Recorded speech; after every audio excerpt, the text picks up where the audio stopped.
Hey guys, welcome back to my channel for yet another Cook With Me. In case you did not know, I've had the flu for the past few days.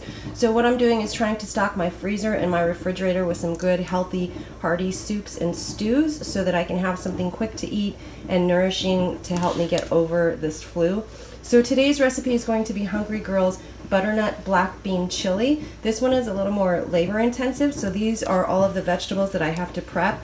So I've got 2 bell peppers. The recipe calls for red bell peppers, but there were not any red bell peppers at the store. So we need a cup of diced bell pepper, a cup of diced onion, a 1/4 cup of seeded and diced jalapeños, and then I have these 2 butternut squash here.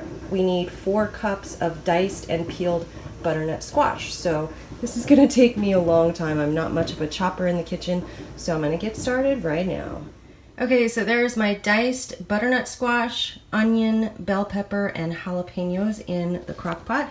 Now we're gonna add 2 cans of black beans, drained and rinsed. I'm gonna add a can of fire roasted diced tomatoes, and then this large can, about 2.5 cups of diced tomatoes or crushed tomatoes. So I'm gonna add all the cans into the crock pot. Okay, my canned ingredients are inside, and the last 3 things I'm gonna add is 1.5 teaspoons of ground cumin, 2 teaspoons of chili powder, and 2 teaspoons of minced garlic. And then I'm gonna stir all this up. Okay, all the ingredients are in the crock pot. This is so full. I have to figure out how to stir this up. This is like the biggest crock pot meal I've made in quite a while. So I'm gonna stir this up and be right back. Okay, there we go. There's my butternut black bean chili so far. I'm gonna cook this on high for 4 hours, and then I'll show you what it looks like.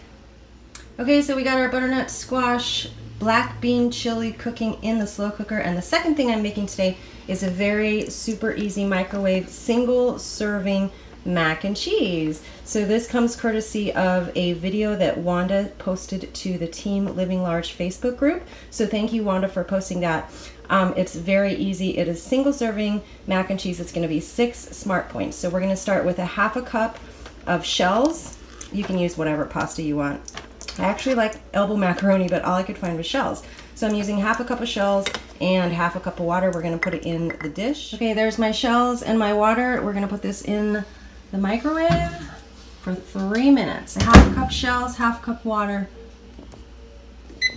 3 minutes. And start. Okay, here's my pasta and water, and yes, this did boil over just a little bit, so I would recommend using as large a bowl as you can. So I'm going to add 2 more ingredients. So far the only points we have are from the pasta. 1/2 cup of pasta is 6 smart points. Now I'm going to add a splash of this silk almond milk just for a little bit of creaminess. I don't know how much a splash is. That looks like a splash. And then I'm going to add a 1/4 cup of this Kraft fat-free shredded cheddar for 0 smart points. And I'm going to stir it up. Okay, we're going to stir that up and put it in the microwave for another 30 seconds. And that should be it. You could probably add some salt and pepper if you want, you know, whatever. Okay, back in the microwave, this time for 30 seconds. Okay, here we go. It's a little runny, so I would say after the first 3 minutes, probably drain the pasta and then add the almond milk and the cheese. So mine is just a little bit runny. I'm gonna let it cool and hopefully set up a little more. I also added a little bit of black pepper, and that is it. Super fast. It tastes okay. It's definitely not like the best mac and cheese I've ever had in my life, but if you have a super fast mac and cheese craving, you can have some mac and cheese super fast. Okay guys, here's my finished butternut black bean chili. And I have actually, these are 2 cup servings, so I have 5 2-cup servings, so that's 10 cups plus the 2 cups that I already had for dinner. So I actually got 12 servings out of it, and it is 0 smart points per serving. It is delicious. It is definitely a vegetarian chili. Absolutely no meat. It's a different type of chili than I'm used to, but it's still pretty good, and I love that I have lots of leftovers.